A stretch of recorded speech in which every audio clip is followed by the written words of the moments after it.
15 दिवस, 15 दिवसांची मुदत देतो मी तुम्हाला.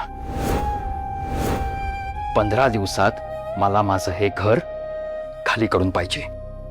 बाबा. नचिकेत,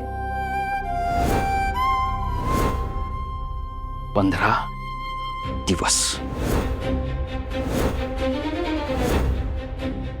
मुदत देतोयस आम्हाला?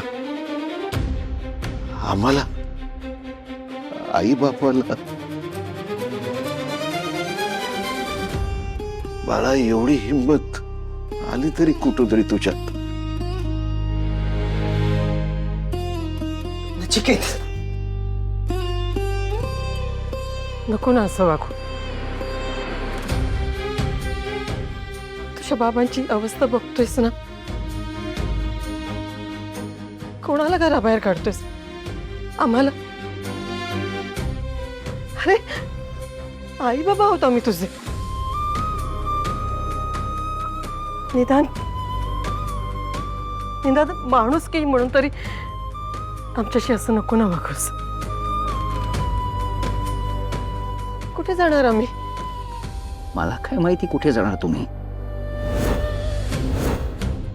हे असं वागायची वेळ तुम्ही आणलीत माझ्यावर.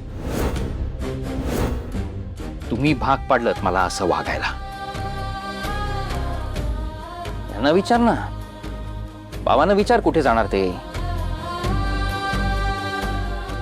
एनिवे, 15 दिवसांचा अवधी पुरेसा आहे कुठे जाणार हे ठरवायला.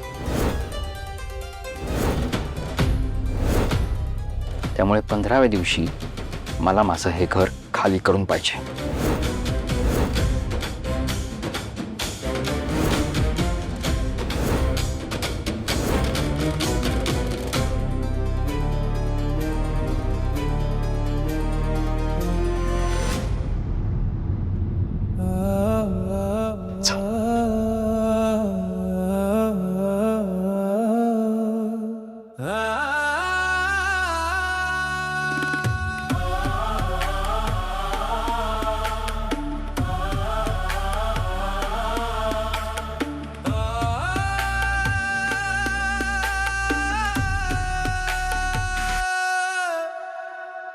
खरं काय हे तुम्हाला सांगितलं नसतं तरी चालणार होतं. पण काय आहे, हा विराज कामत लपून छपून काहीच करत नाही, सगळं खुलेआम. आणि आता तुम्हाला सांगितल्यानंतर तुमचे चेहरे बघण्यात ना मजा येते. खरंच बरोबर आहे तुझं. खरं तर आमच्याच लक्षात यायला पाहिजे होतं. पण काय आहे ना विराज, तुझ्यासारखा आणि तुझ्या इतका नीच विचार नाही करतायत आम्हाला, त्यामुळे नाही लक्षात आलं. अर्पिता, आता तुम्हाला नीच म्हण, मला नालायक म्हण, काय वाटेल ते म्हण, हवे तेवढे शिव्या शब्द, मला काहीच फरक पडत नाही. मी विषारी साप, राईट? आता ह्या विषारी सापाचा विळखा काय असतो हे कळेल तुला.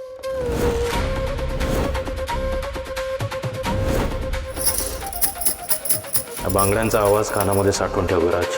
हा शंखनाद आहे. आपल्यातली लढाई सुरू झाल्याचा.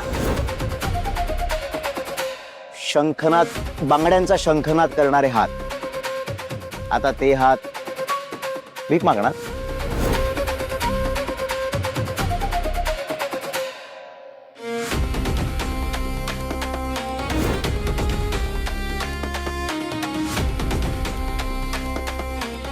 काय म्हणाले होतीस तू अर्पिता? मला पैशांचा खूप माज आहे, पैशांपेक्षा माणसं महत्वाची असतात, पैशांची खरी ताकद आणि खरी किंमत काय असते कधी कळलंच नाही तुला. डोंट वरी, आत्ता कळलं. आणि काहीतरी म्हणाली होतीस ना तू?